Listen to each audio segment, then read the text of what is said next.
let me tell you something. Look it, man. I've been an Atlanta fan for 45 years. Late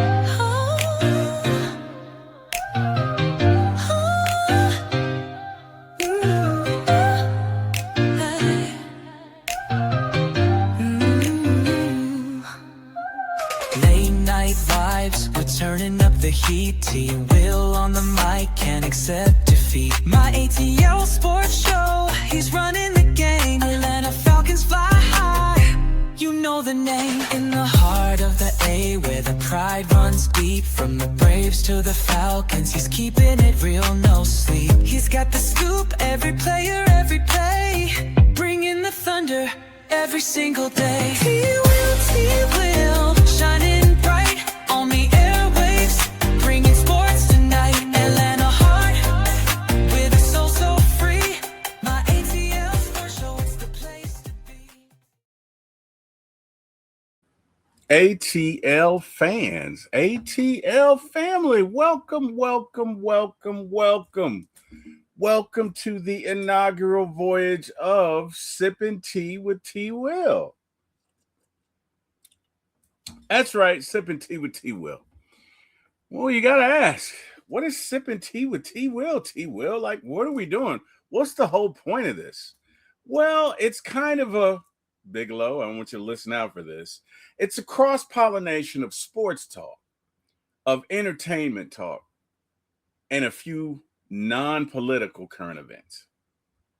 And that's it, right? It's basically sitting down with your homie T Wil and just kind of having a conversation, for lack of a better word, about sports topics, about music topics, about movies, TV, and current events. So this is episode 1. I think I may have done a few entitled Sippin' Tea with T Wil, but they really didn't have this format. So as far as I'm concerned, this is episode 1. Now, you may have noticed, well, T Wil, the T Wil, doing Sports Tonight song was on. Well, sports is a part of it, right? And I haven't really been motivated. I haven't really been moved to find a song for it. So because it is sports and it is entertainment, here's what I'm going to do. I'm going to play the sports song as the intro and the movie song as the outro. And, you guys let me know what you think. I'll probably end up doing a song maybe, I don't know, months down the line if this show catches on. If it doesn't, then who cares anyway, right? But anyway, welcome to episode 1 of Sippin' Tea with T Wil. And the first thing we're going to do, ladies and gentlemen, is we are going to get into Clay and Megan. That's right, Clay and Megan. Well, T Wil, why are we discussing this today? Why are we having this discussion? Well, as you know, Clay and Megan were the it couple, man. I mean, she's a rapper, she's attractive, she's out there living the life. She's a boss, what. And then there's Clay Thompson, one of the greatest shooters of all time, a part of the Splash Brothers. And, I think they, for the better part of a year, maybe a little under, dated each other, and they were going pretty strong. And then Megan comes out with this post saying they had broken up and she was there for him through his mood swings and blah, blah, blah, blah, blah, blah, blah, blah, blah. Right. And again, I'm not downplaying what she said. I just don't remember it all. And the point is, she was upset and she made a post, and that was her way of letting the world know that they had broken up. Okay. Now, you know how the internet is. The internet's undefeated. Supposedly, Clay came out, and Clay says that Megan asked him for $700K a month just because he's in the NBA. Okay? $700K a month. 700,000 smackaroos a month. Okay? Keep that in mind. Now, it's for her upkeep, but she makes money. I mean, she's a world-renowned rap artist. She does tours. It's not like she doesn't have money. So first and foremost, I'm confused in regards to this. And ladies, look, I'm not trying to upset you, okay? I'm not. Again, Everybody does not have the same belief system. If I were an NBA player, well, let me take a step back. If my wife, who I've been married to for 32 years, asked me for $700K a month, if I have it, it's hers. But she's earned that because we've been married for 32 years. And she's seen me through ups and downs. We've been through a lot together. I trust her. She's earned that. So yeah, if I had $100 million, sure, you can have $7K a month, Kim. Because the one thing I know about it, Kim's not going to do anything nefarious with the money. She's probably going to help me invest it and do things or whatever, but she's not going to be wasteful. And it's not just so, it's not that, right? But if I'm dating somebody, and again, this is just me, you go to your church, I'll go to mine. Okay. I'm not trying to convert you. This is one man's opinion. If I'm Clay and I'm dating somebody and she lets it come out her mouth that she wants $700K a month for upkeep, conversation's over right there. Right? First off, it's transactional. And this is what I don't understand about certain people, right? You want certain things. You say that love has no cost, but then you make it transactional, right? You make it transactional. When again, if you say to me, well, hey, T Wil, we can date, but I need $700,000 a month for your upkeep, and then I'm gonna say I can't afford you. Because let's be real. Let's strip out the, and again, ladies, I'm not trying to upset you. Hey, if you're out there and that's your agreement with your man, that's your business. That has nothing to do with me.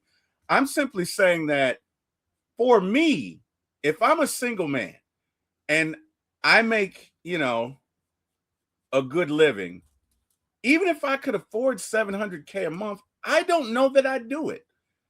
I legitimately don't feel like I do it because I would feel like this is transactional, right? I would feel like this is a transaction. This is not a relationship. This is a transaction. I'm paying you.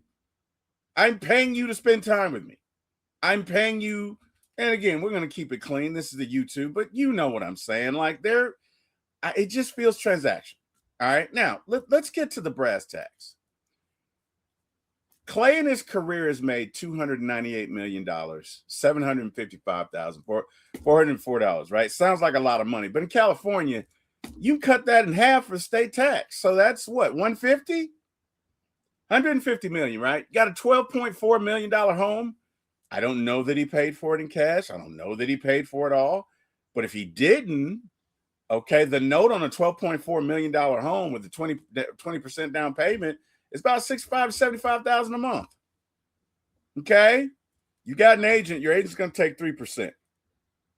So you can really take that 150, probably whittle that down to 100 million. Now, why is this important? Well, Clay isn't going to play in the NBA forever. So don't look at that really 300 million, which is 150 million, right? Let's say we're playing at the $100 million ballpark, right? And again, Clay could have investments, Clay could have businesses. I don't know. I'm just going off the naked numbers. Now, this year he's going to make 17 million. But Clay probably has another 2, 3, maybe 4 years left. Okay? Now, if you're paying someone $700K a month, that is $8 million. That is $8 million a year. He made 17 million this year before tax. So after tax, that's like 10, right? So basically, that's a year's salary that he's paying this woman. I'm not talking about back then. I'm talking about 2026. That's a year's salary. For what? And you make your own money? You've got your own money, and it's a requirement of me to give you $700K. I don't think so. Now, again, this is allegedly because we don't know. We don't know the conversations that they had. We don't know, right? And this isn't even an indictment on Meghan. This is just in general stating a fact. There's no way I wouldn't do that. And if you're looking at this by these numbers, at $8 million a year, that's your salary for that year. That's your input and income off the NBA alone. I don't know your endorsements. I don't know that, but off the NBA salary alone, that's your salary, right? So you're working for her. $700K a month, you're working for Meghan.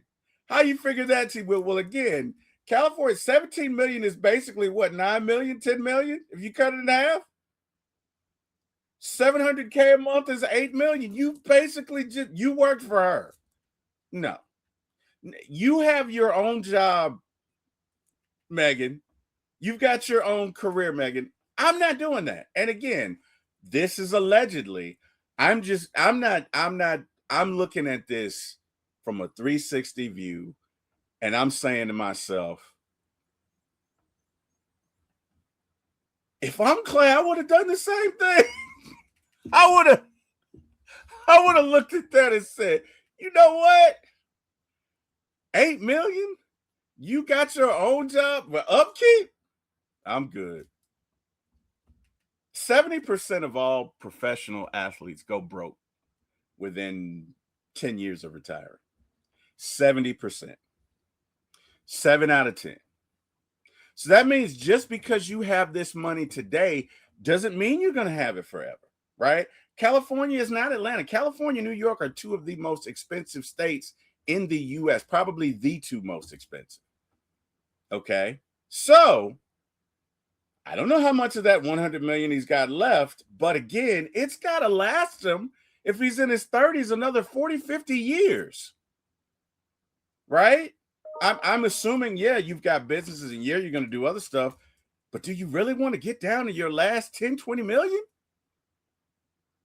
I don't know what his bills are. I don't know what his lifestyle is. He could be paying $1 million a month for expenses. I don't know. But the bottom line is, if I'm Clay, I'm not paying $700K a month just to spend time with you. I got options. I got good and plenty options. Why would I do that? What is so great about you that I got to give you a year's salary just to spend time with me, right? And it's transactional. So if it's transactional, I'm looking at you as an asset or a liability. I'm just saying, again, their business got nothing to do with me. But if it's me and I'm just looking at this objectively, and I'm going to take home 10 million this year, you think I'm going to give somebody 8? Would you do that? Ladies, would you, if you made 10 million a year, would you give a man 8 million? Of course you wouldn't. Fellas, you make 10 million a year. You giving anybody 8 million of it? Are you? You giving them 85% of your income? I would hope you wouldn't. I don't know. Anyway, let's get to the next story. Bobby Cox and Ted Turner recently passed away. I'd be remiss if we didn't basically just talk about the impact that they had. So Ted Turner was basically, look, he was the Braves, okay? He got the Braves on the Superstation, which meant all through the Southeast and all through, really the United States where they didn't have baseball teams, the Braves were in your living room. So a lot of fans, a lot of Atlanta Braves fans were developed from the Superstation. And that's all Ted Turner, okay? When the Braves finally did reach their plateau, their summit, their peak in the 90s, it was Ted who was signing the checks for Greg Maddux. It was Ted who was signing the checks for Dave Justice. It was Ted who was, bringing in all of these players for Terry Pendleton that we needed, right? So Ted was our owner, but Ted took us from obscurity. Because make no mistake about it, the 70s and 80s for Atlanta fans in any sport, for lack of a better term, were embarrassing. Okay, the Hawks have never made it to a championship. No disrespect to them. The Falcons did not make it to the Super Bowl until 1998. The Braves did not make it until 1991. But when they did, people started to see Atlanta differently. And yeah, we lost that.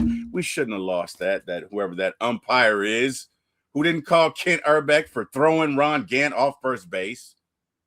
And, we know what happened with Lonnie Smith. But the bottom line is, he gave us some legitimacy. And in 1995, when we were finally able to hoist the championship for Atlanta Braves, it wasn't just for the Braves, it was for the entire city of Atlanta. It gave Atlanta some credibility. It gave Atlanta some respectability. It made people stand up and say, that's right. These are the Braves, right? A lot of times, in the early 80s, you would see people, wearing their favorite starter jacket with the Rappers or whatever. Very rarely would you see somebody wearing anything Atlanta because Atlanta teams weren't that good. But when the Braves started winning, you would see people, rappers, started wearing Braves gear, Braves jerseys, Braves hats, Braves jackets. It gave Atlanta some panache. It gave Atlanta some teeth. It put us on the national scale, right? And that was all Ted Turner. And, we can't do anything but thank him for that. So, Ted, God bless you. Rest in peace, brother. Rest in heaven. And we appreciate everything that you did, sir. Mr. Bobby Cox. Mr. Bobby Cox. Bobby managed the Braves twice. First go around wasn't that successful, but then he came back. And he came back as a general manager. And he built the Braves organization. He drafted Ronnie Gant. He drafted Dave Justice. He drafted Tommy Glavine. He drafted Steve Avery. And he built a team. And once he had built it to his liking, he said, you know what? I'm going to go manage these guys. Now that I draft them, hey, John Sherholtz, come on over here and you be the GM. And they formed a great partnership. And these guys won 14 division championships in a row, which will never be done again. I mean, I don't know, maybe by the Dodgers. I don't know that they'll ever be done again. Now, some would argue, well, he should have won more world championships. And, if you want to see it that way, that's fine. But 91 World Series, there were some calls missed that were key. The Ron Gant, Kenny Urbeck situation where Kenny Urbeck literally throws Ron Gant off the base and the ump calls him out. That was a missed call. And, Lonnie Smith got deked going from second to third. So in other words, there's a base hit. What they teach you to do in baseball is when you're running the bases, you should lock in on your third base coach. He didn't do that. I mean, it's a natural reaction, but he looked at the second baseman. Second baseman's acting like he's catching the ball. Lonnie Smith slides and he doesn't score. If Lonnie Smith scores, we win that 91 World Series. That's not on Bobby. Okay. And look, these things happen. I'm not going to say that's on Lonnie Smith. I mean, we lost. It went to game 7. We lost. We didn't take advantage of it. But that's not really on Bobby. Okay. We won in 95. In 92, the Blue Jays were clearly better. In 99, the Yankees were clearly better. So if you want to say we should have won 2 World Series, that's fine. 96, we should have won. But all in all, before Bobby Cox, we didn't sniff the World Series. Okay. Not only did Bobby do that, but Brian Snitker came up under Bobby Cox. Brian Snitker is the other Braves manager to get us a World Series. So you could argue that was Bobby's influence, right? Next thing, Walt Weiss. Snit didn't know Walt Weiss. So when Snit was looking for a bench coach, it was Bobby who suggested Walt Weiss. And I think it worked out. I mean, they won a World Series together. And now Walt Weiss is your manager. So you could argue a lot of our successes today are still coming from Bobby Cox and Ted Turner. So again, just wanted to give them their flowers and acknowledge them. Bobby, hey man, we're going to miss you. Rest in peace, rest in heaven. And we appreciate everything that you did for us. So just wanted to say that. Next, we got to talk about Jamie Foxx and Alice Huckstep expecting. Well, why is this so important? Well, she's clearly younger than him. Jamie Foxx is 58 years old. Okay. He's 58 years old. He's 58 years old. And I know this, this has been done before, but I'm 55. In no way do I ever want to be 70 talking about what time did you get in this house. That's just, I don't have the energy to keep up with the kid. And you got to ask yourself, is it fair? Is it, and you could say, well, Jamie's got millions. Jamie's got money. It's probably going to be raised. The kid's probably going to be raised by an au pair. Okay, but is that really fair to do that to the kid? Is that really like you're 2 years away from 60, right? So at 58, you might be 59 once the child's born. You're talking about being 77 by the time the kid's 18. I mean, I look it. Hey, man, I'm not knocking it. Okay, it's not my cup of tea. I'm not knocking it, but I'm asking to my Gen Xers out there, would you have a baby at 58 years old? All right. Would you, if you met your significant other and they're significantly younger than you, obviously, and would you have a baby at 58? I certainly would not. Okay. I wish my wife would come up in here talking about, oh, we're having a, no, we're not. No, we're not. We're going to put these kids we already got to work. That's what we're going to do. Oh my gosh, 58? Are you serious? I just, and again, I'm not knocking him. I mean, look, he's obviously happy. Because if you're having a baby with a woman at 58, you are in love, bro. You are clearly in love. I mean, you're in love, okay? And good for him, but I don't have the energy. And is it fair to the kid, right? Because in about 12 years, you're going to be 70, Jamie. Your kid's going to be 12, a preteen, and you're going to be 70. I don't know. I don't know. Just my thoughts. Anyway, let me know what you think in the comments when you watch this. I mean, hey, look it. I'm not saying it's wrong. These are just my thoughts, but I mean, there are a lot of people out there who believe in December, May romances, and well, I shouldn't say December. I should say more like July. Maybe a July, March romance. Maybe July, April. I don't know. But the point is, and there is a point. Look, at 58, you got more days behind you than you do in front of you. I just think that, and while you're definitely more mature and you definitely have more wisdom, I just don't know that you're going to have the energy when that kid needs you, when he's in his teens and he's a young man and he needs someone to talk to. You know what I mean? What state are you going to be in? You know what I mean? Are you going to be there for the kid? And if not, who's going to be that fatherly role for this kid? That's my thoughts, right? Like, I don't know.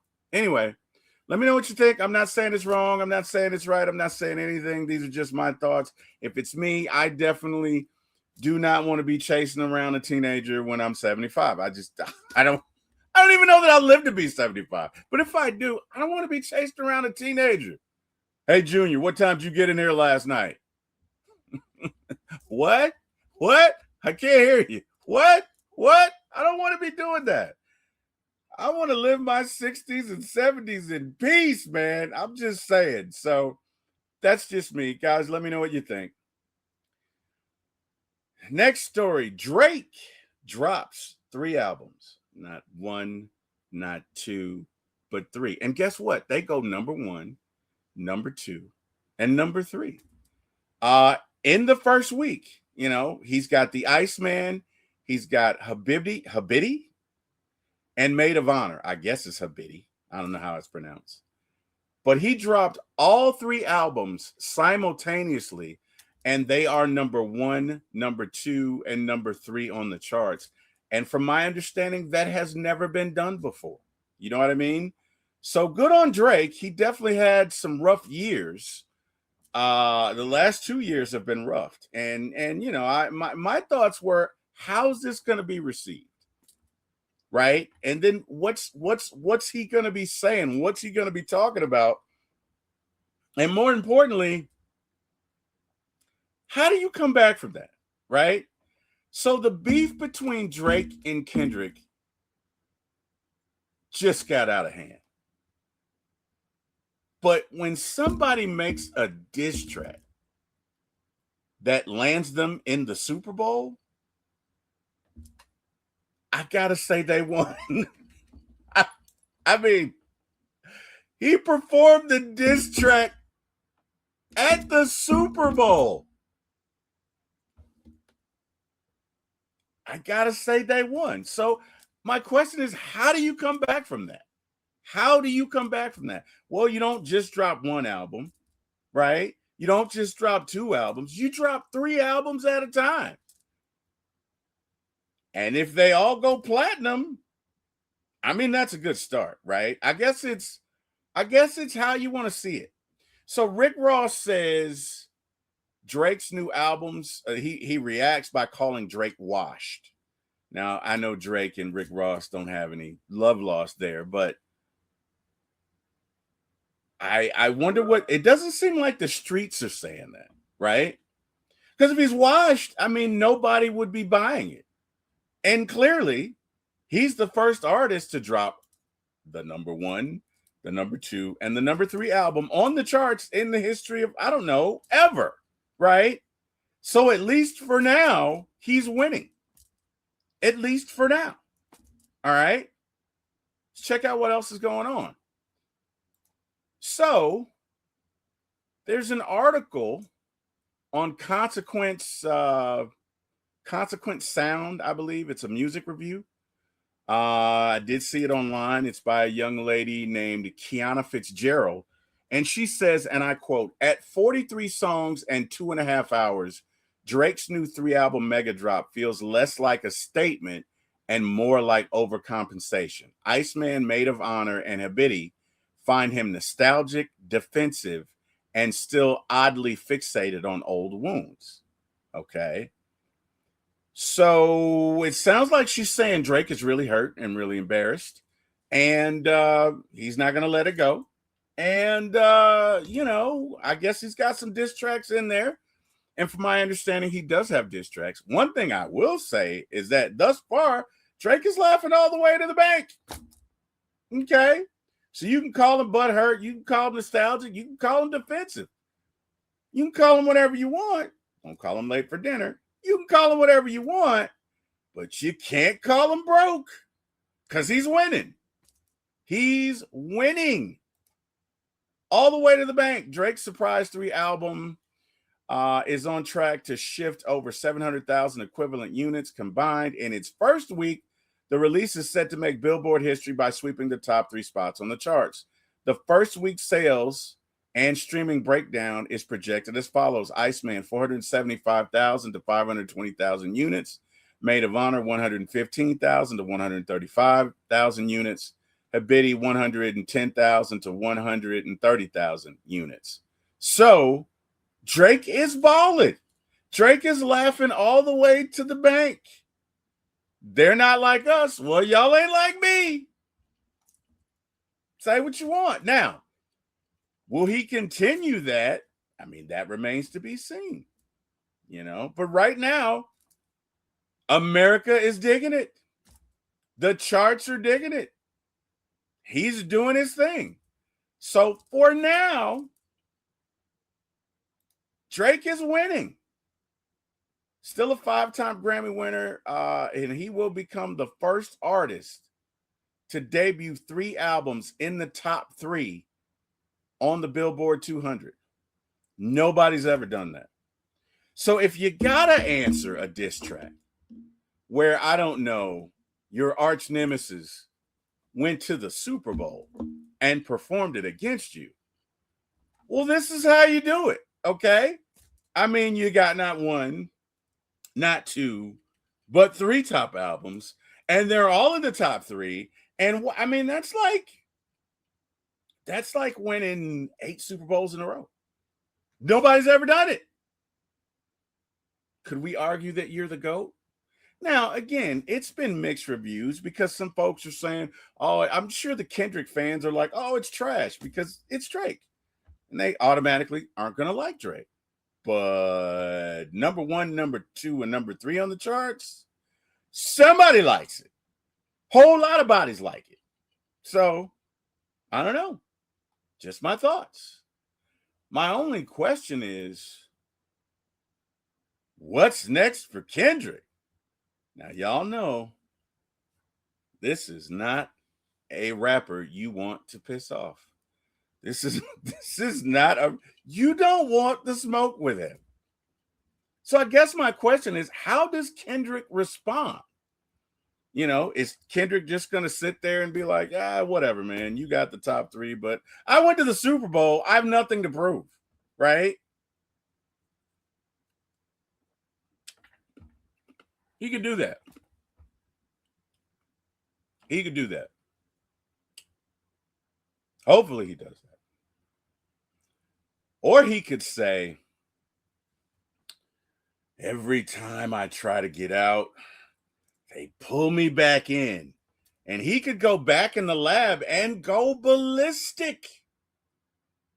I wonder what Kendrick's going to do. America is waiting with bated breath as to what Kendrick's response is going to be. And he could have responded already. I don't know. I don't think he did. But it could be on the way. And if so, this thing just goes on and on and on. All right. I root for Drake, not because I prefer him over Kendrick. I'm not saying that. I just root for Drake because, I think their beef is good for rap. It forces each of them to be the best version of themselves. Sometimes we need an enemy. What would Batman be without the Joker? Right? What would Superman be without Lex Luthor? It forces you to be at the top of your game. Okay? So, Drake, here's to you, buddy. Here's to you. All right. Last subject of the day. Tipping ain't easy. Tipping just ain't easy. What do you mean, T Wil? What are we talking about? Well, a very good friend of mine, who will go nameless, but a very dear friend, just a sweet person, just one of the sweetest people I know. I've nothing bad to say about this person. She just, she walks into a room and she just lights it up, man. Just one of the sweetest people I know. You know what I mean? Just a very kind person. Posted this. And basically, it's saying that this person went out to eat dinner and the bill was $612.73, right? So you spent $612. Now, the tip that they left was $9. 9. 1, 2, 3, 4, 5, 6, 7, 8, 9. $9 off 629. Okay, off 612. I'm sorry. The math ain't mathing. To 18% of that would be $110.29. 20% of that would be $122.54. 22% would be $134. Now, my friend posted this, and this sparked a debate. Okay? It sparked a debate. Because there were some people who were like, yeah, no, I wouldn't pay either. Now, here's the problem with that, right? Most, not all, but most folks who work in the server, well, you used to call them waiters and waitresses, but most servers make minimum wage and then their tips. And in some cases, they have to share the tips, right? You spent $612.73. You should have 20% to pay for a tip. You should. Because if not, then you should have got it to go. When you go and you dine out in a fine restaurant, You pay for the experience. Okay? It is customary to tip 20% when you go out, which means if you spend $100, you leave a $15 to $20 tip. But you spent $612 and you leave a $9 tip.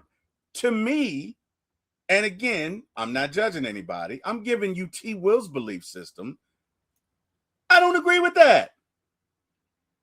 I don't agree with that at all, because that says to me you couldn't afford the $612 anyway. If you got $615 or $630 and your bill is $612, you didn't have the money to go out and do it anyway. You should have ordered takeout. You should have ordered all that food and just taken it out, and then you don't have to tip anybody. But if you're going to sit down and have someone wait on you hand and foot, bringing you drinks and plates and orders and refills and all that stuff, the requirement for that is 15 to 20%. Right? And I'm not going to say names, but, there were some folks that were like, well, I wouldn't do that. I mean, they don't get $2 anymore. They get minimum wage. Minimum wage is $7.25. Can any of you live off $7.25 an hour? Can you? Let me know. Because I need to be, if you can live off $7.25, I need to be where you are. Okay? I don't know anybody who can live off $7.25 an hour. I just don't. And I was a waiter in college. Okay? I was talking to my best friend, Lamar Johnson, about this morning, because that's my guy. And sometimes we got to have conversations, because I really didn't like what was said on this post. So I was talking to him. He was like, do you remember? So I was a server or a waiter. We called them waiters in our day. But I was a waiter back in the day. I was a waiter in college. But I also was a waiter in high school. Myself, my best friend, Lamar Johnson, and 3 other of our friends all worked at this restaurant called Bennigan's back in the day. Okay? Just bear in mind. Now, this celebrity who was in a movie, who was in The Naked Gun, comes in, okay, and he's with his entourage and his party or whatever. And it was 5 of us, and we waited on his entire party. It was a bunch of people there. I don't remember the exact number, but they were rude to us. They were incredibly rude, incredibly condescending. They asked for everything under the sun, and they tipped us nothing. They tipped us nothing, nada. And we were so mad because that party was literally 3 hours of work. And you got tipped nothing, and we gave great service. And we got tipped nothing. That bill, back at Bennigan's back in the day, this is when the 80s was like, there wasn't anything under $100 plate, right? Which $100 in the 80s is equivalent to like $350, $500 now. So this is an upscale restaurant, okay? We didn't get any tips, and we provided great service. And to me, that's wrong, because I'm out there, I'm making $2 an hour. So I just made $6, okay, for serving you and all your rowdy friends, and you leave nothing? I'm telling you, that bill was easily in the thousands. Maybe 10, but that bill was easily in the thousands. And you left nothing. In my opinion, that is not right. That is not right. Okay? Now, take it a step further. Let's look at tipping etiquette. Tipping etiquette can vary greatly depending on where you are and what service you receive in the United States. 15 to 20% is the standard for sit-down dining and personal services, but you should not feel obligated to tip at self-service counters or retail stores, and that's fair. But let's look at this. Restaurants, and these are the standard tipping guidelines. Restaurants are 15 to 20% is expected. Good service with 20 to 25% becoming more standard for excellent service. If a service fee is already included, an additional tip is not required. Bars, $1 to $2 per drink, or 15 to 20% of your total tab. Hair and nails, 15 to 20% of the total service cost. How many of y'all tip your hair and nails people? Hair and nails service people. You know what I mean?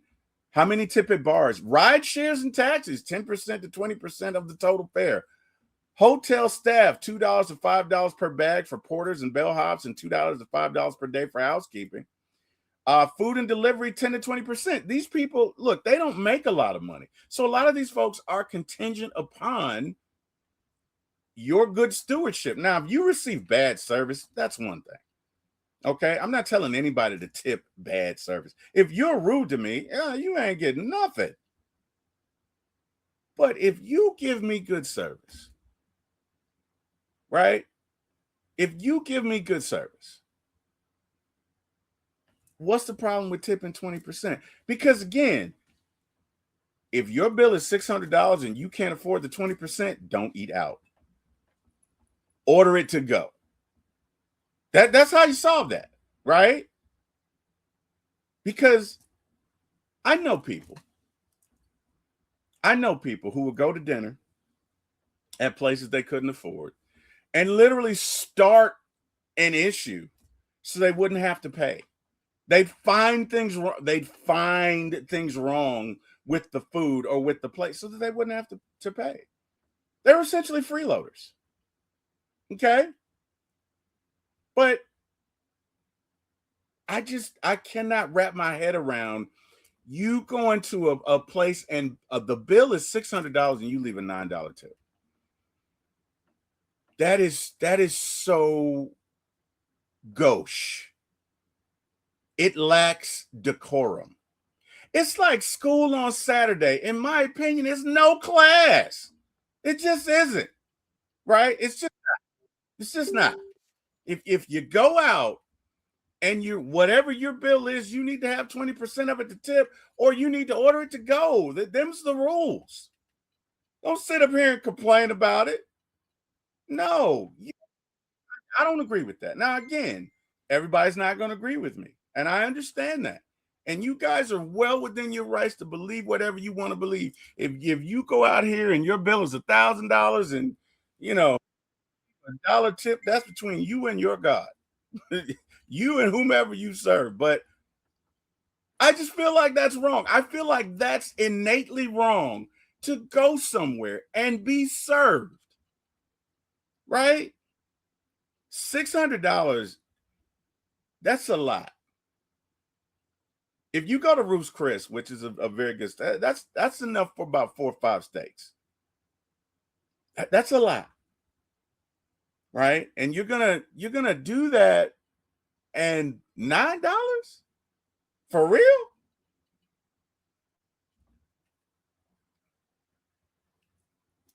I just don't feel like it's right. But anyway, I would love to hear your opinions on the matter.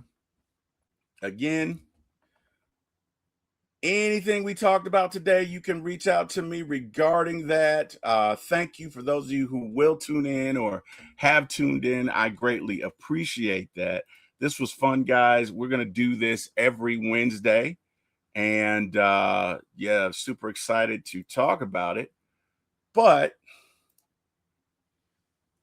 we have come to the bewitching hour as I've got to get ready for, more stuff and get on with my day. But if you want to email me to talk about this show, if there was something you liked or something you didn't, send me an email. I'll read it. I'll respond. And I just love to hear from you. If you want to check out sports, Atlanta sports, whether it be the Braves, Hawks, Falcons, Dogs, go Dogs, Atlanta Dream, you can check me out for my ATL Sports 1. If you like movies and TV series, you can check me out at For My ATL Movies, both on YouTube. And by the way, this program will be simulcast on For My ATL Sports 1 and For My ATL Movies, at least maybe for the first 10 episodes, and then we'll see where we go from there. But again, to everybody who will tune in or did tune in, I thank you. I appreciate you. And hey, man, you guys have an amazing day and an amazing week. And I'll see you when I see you. Peace. This movie was about